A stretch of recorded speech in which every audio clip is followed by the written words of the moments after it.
Nous avons la joie et l'honneur de recevoir ce soir sur le plateau Éric Gérard. C'est quelqu'un qu'on aime beaucoup parce que c'est quelqu'un qui se bat, mais corps et âme, vraiment, pour François Fillon. Alors pourquoi ce combat pour vous? Pour la liberté. Pour la liberté, c'est vraiment un programme qui veut... La devise française, on la connaît tous, et c'est vrai que depuis plusieurs années, la liberté était un peu malmenée. Donc c'est la raison principale. Il a un projet très intéressant qui permet de libérer les énergies, de remettre un peu de sécurité, on en a besoin, de nous redonner la fierté d'être français, c'est important. Et son objectif, il veut qu'on redevienne la première puissance européenne d'ici 10 ans. Ça, c'est sa vision. Alors, parmi les militants, excusez-moi, mais parmi les militants, vous êtes sûrement l'un des plus en vue aujourd'hui. C'est vous qui organisez un peu l'ensemble, qui fomentez la société civile derrière lui. Aujourd'hui, quel est l'état d'esprit en fait de ces militants? Est-ce que vous pensez qu'ils y croient encore ou pas, ou ils sont vraiment échaudés par tout ce qui se passe? J'étais au QG de campagne là aujourd'hui. Certains me disaient il va finir premier au premier tour et va emporter l'élection. On a on a des sondages maintenant. C'est vrai qu'on est assez attaché par cette nouvelle technologie canadienne, Filteris, qui circule beaucoup sur les réseaux, qui circule pas malheureusement dans les médias traditionnels. Je suis pas expert en technologie, mais ce que j'ai compris, c'est que Filteris sonde les réseaux sociaux. Et vous savez qu'aujourd'hui, en France, vous avez 33 millions de Français qui ont des pages Facebook. Tout le monde utilise les tweets, les SMS, les WhatsApp. Bon, que nous dit Filteris? C'est à base d'algorithmes. Il sonde tout ce qu'il se dit et il trie ce qui est positif, ce qui est négatif sur chaque candidat. Il faut savoir que Filteris avait vu le Brexit, alors que les sondages classiques, on sonde 1000 personnes. Bon, ils avaient vu le Brexit, ils avaient vu Trump et ils avaient vu Fillon à la primaire. Et à aujourd'hui, à hier, malgré les affaires, entre guillemets les affaires, puisque jusqu'à preuve du contraire, il n'est pas condamné, on est au coude à coude avec Marine Le Pen et on est 3 points devant Emmanuel Macron. Et comme on sait que c'est surtout, entre guillemets, des jeunes qui vont sur les réseaux sociaux et que, a priori, aujourd'hui, le sondage classique nous dit que les retraités, nous, ce qu'on appelle les mid-générations, sont plus favorables à François Fillon. Pourquoi? Parce que d'ailleurs, son programme est beaucoup plus favorable aux retraités que celui d'Emmanuel Macron, qui va faire des coupes franches. Eh bien, je me dis que c'est que comme ces personnes, voilà, c'est ça, comme c'est plutôt des jeunes qui vont sur les réseaux sociaux, si on est au coude à coude, après on vient de vivre 8 semaines extraordinaires. Vous aviez 4000 journalistes, 200 médias à charge, jour et nuit. Donc, et on est toujours debout. Et Filteris nous met à 24% hier dans ce sondage. Alors, c'est peut-être paradoxal, justement. Donc, ça aide presque François Fillon, cette situation, quelque part, avec ce que vous nous êtes. J'ai ma mère qui rigolait tout à l'heure en me disant, bon là, ils ont fait les costumes, peut-être qu'ils vont s'attaquer aux chemises la semaine prochaine. On sent quand même qu'ils sont au bout. Je veux dire, c'est même pas du tout certain il est très vraisemblable que cette fameuse affaire, entre guillemets, finisse par un non-lieu. Donc, voilà. Et puis, je pense que ça lasse aussi les téléspectateurs, les auditeurs. Je veux dire que pendant qu'on parle du costume de Fillon, on ne parle pas de l'essentiel. C'est-à-dire qu'on ne parle pas des vrais sujets qui préoccupent, en tous les cas, le Français, quel qu'il soit, le retraité, le chômeur. Et c'est justement, c'est favorable quasiment à François Fillon, non? Moi, il y a un témoignage que j'aimerais apporter dans votre radio, et encore une fois, bravo pour ce lancement. C'est qu'en fait, ça fait plus de 4 ans qu'on est très nombreux de la société civile. Nous, on n'est pas des politiques. On ne fait pas partie des politiques. C'est-à-dire qu'on n'attend rien en retour. On attend juste qu'il soit élu et qu'il mette en place son programme. Donc, ça nous rend beaucoup plus libres. Vous avez bien vu que les politiques ont parfois des états d'âme en fonction du vent. On pourrait leur mettre des notes, d'ailleurs, en plaisantant, sur le nombre de zigzags. Celui qui a fait 5 zigzags, 4 zigzags, 3 zigzags, 2 zigzags, celui qui n'a pas fait de zigzag. Voilà. Lui, il mérite vraiment la médaille d'or. Donc nous, les sociétés civiles, on n'a pas d'état d'âme. On fonce, on est comme dans le privé. Et donc ce témoignage, il est le suivant. C'est qu'il y a 4 ans, on était une toute petite équipe dans 70 mètres carrés. Donc effectivement, c'était un peu une start-up. Et on a énormément travaillé. Il y a eu, effectivement, vous aviez raison tout à l'heure, il faut revenir sur la dynamique de la primaire. En fait, il y a eu 4 innovations majeures que n'ont pas vues ni les médias, ni les sondages. Alors ces 4 innovations, j'ai fait très vite. D'abord, on a eu un directeur de campagne qui venait du privé, formé chez Rank Xerox, British Telecom, Capgemini. Et il nous a fait travailler comme dans le privé. C'est-à-dire qu'on a créé 20 ateliers dans lesquels il y avait des gens comme vous et moi, autour de ce plateau, société civile. On a travaillé, on a fait des propositions pragmatiques, de bon sens, pas idéologiques. On est arrivé à 300 propositions dans les domaines économiques et sociaux, ce qui est considérable. Première innovation. Deuxième innovation, et à chaque fois, ces ateliers étaient arbitrés par François Fillon. C'est-à-dire que on était, nous, majoritaires, les sociétés civiles. Il y avait un peu de ce qu'on appelle des experts venus de la haute administration, assez peu de politique, assez peu. Et à la fin, donc, François Fillon arbitrait ces ateliers. Moi, personnellement, j'ai participé à 6 ateliers. Bon, première innovation. Deuxième innovation, notre directeur de campagne, Pierre Danon, qui j'espère que vous interviewerez, j'espère prochainement, nous a dit, bon, c'est très bien, vous avez 300 propositions, maintenant, on va aller les vendre. Bon, oui, mais très bien, mais on n'a pas de vendeur. C'est vous qui allez les vendre. Et donc, deuxième innovation, il nous a désigné porte-parole société civile. Et j'ai été un des premiers porte-parole désignés. On est monté jusqu'à 50.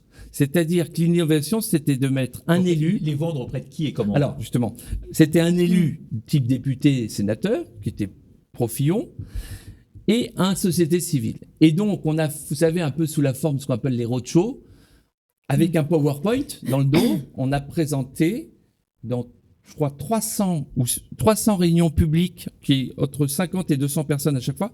Il n'y avait pas de journalistes. Et on a présenté le programme. L'élu faisait le programme régalien, donc sur la sécurité, la défense, l'immigration, la justice. Et le société civile présentait le programme économique pour les entrepreneurs, les artisans, les agriculteurs, etc. Et ça n'a pas été vu non plus des sondages, pas vu des médias. Deuxième innovation. Troisième innovation, Pierre Danon a voulu qu'on constitue des réseaux sociétés civiles. Dans le cadre de la primaire, nous en avions 10 qui étaient vraiment ciblés primaires, droite et centre. Les agriculteurs, la santé, la famille, les jeunes, bien sûr, les retraités qu'on avait appelés les mid-générations, donc à peu près une dizaine de réseaux. Eh bien, ces réseaux, avec des comités, étaient pilotés par qui? Par des sociétés civiles. Troisième innovation. Et la quatrième, c'est vrai qu'on a utilisé les logiciels d'Obama, Nation Builder, et là, on a tiré vraiment profond au sous-sol. On a été chercher nos 4 500 000. Donc, il y a eu 4 innovations. Pas vu des sondages, pas vu des médias. La suite, la partie émergée de l'iceberg, vous la connaissez. Premier débat, l'émission France 2. Le deuxième débat, l'émission intime où on voit notre candidat faire du drone, très sympa. Et puis, le débat final. Voilà. Ça, c'était la partie émergée. Et la partie émergée, c'était cet énorme travail. Eh bien, actuellement, il se passe exactement la même chose. C'est pour ça que moi, je suis très confiant. C'est que tout le monde est reparti à l'attaque. Les Républicains sont à fond, ça y est. Les orateurs nationaux vont partout. Il y a des défections quand même. Oui, mais finalement, beaucoup sont revenus. Et comme je vous dis, ceux qui ont fait 5 zigzags, voilà, ils reprennent leur place. Hein, mais il y en a qui n'en ont fait que 2 ou 1 ou pas du tout. Et donc, les reps sont à fond, les Républicains. Le QG est rempli et on accueille énormément de monde. On va tracter très massivement toutes les semaines. C'est des très très grosses quantités. Je ne vais pas dévoiler toute la stratégie vis-à-vis de nos concurrents, mais c'est reparti. Parce que vous êtes vraiment benchmarké du coup du fait de votre succès. Non, mais je veux dire Est-ce que vous avez l'impression que nous les sociétés civiles qui sont là depuis le début, on est très très confiants parce que l'année dernière tout le monde se moquait de nous. On était à 8%. Et on a fini à 44%. Donc là, moi je veux dire, si on arrive à tenir notre floor entre 20 et 25, les débats arrivent. Donc vous savez, c'est le 20 mars, 4 avril, 20 avril. 3 débats télévisés. Bon. Et puis, parce qu'il a été très bon lors des débats pendant la première. Il a été présidentiel, il incarne. Moi je crois qu'il incarne. Quand on va enfin comparer Emmanuel Macron est quelqu'un pour qui Alors parlons un peu de la concurrence, là, justement. On l'a pas fait depuis tout à l'heure. Parlons un peu de ses concurrents. Donc d'abord Macron, vous le voyez comment? C'est le vrai danger pour vous? Pour moi, il a apporté beaucoup. Moi, je suis entrepreneur. Je suis entrepreneur dans la gestion privée. J'ai monté un mouvement citoyen qui s'appelle Ambition France. Donc on a 10 000 abonnés.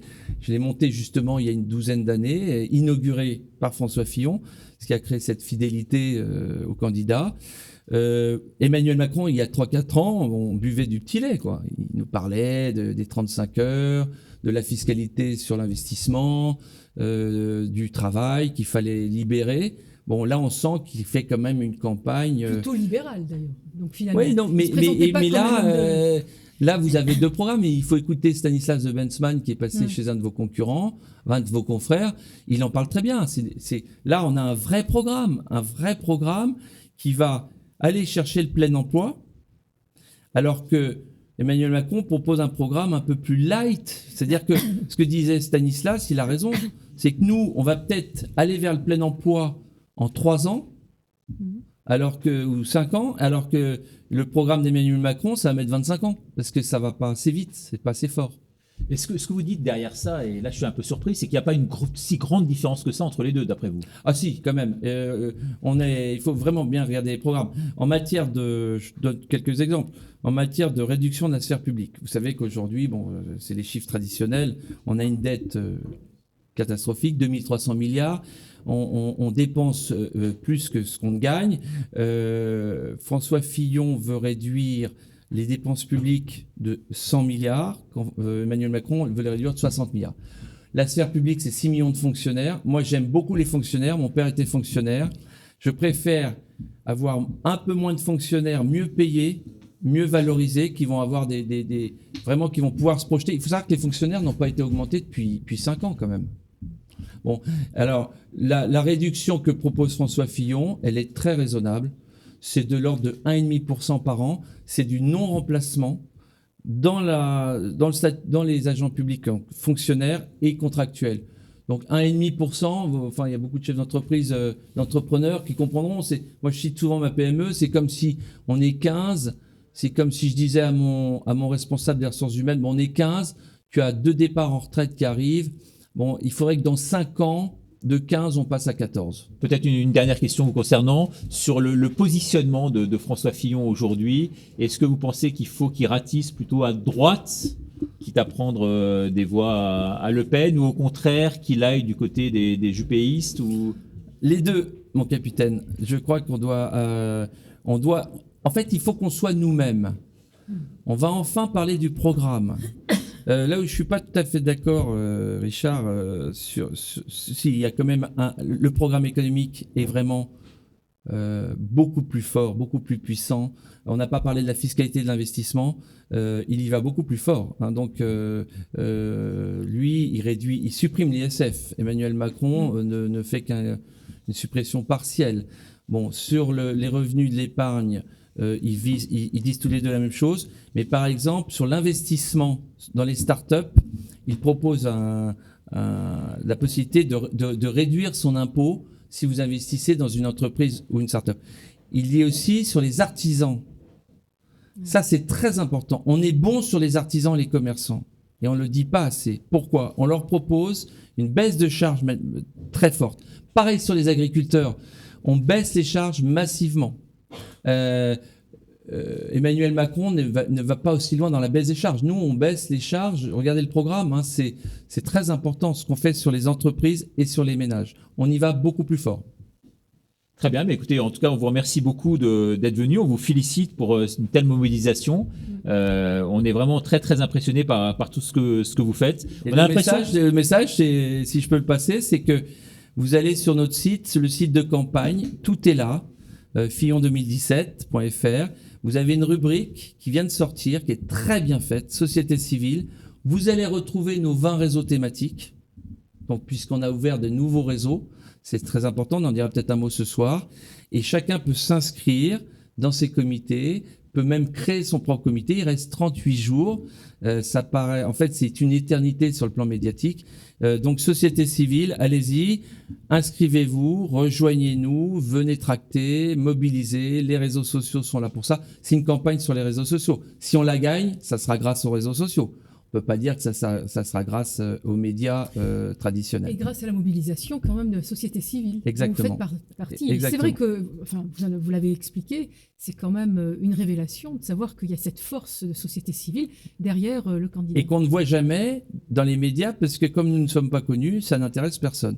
Donc, mais le travail est là, le travail est en fond et le travail va finir par payer. Donc, onglet société civile, rejoignez-nous.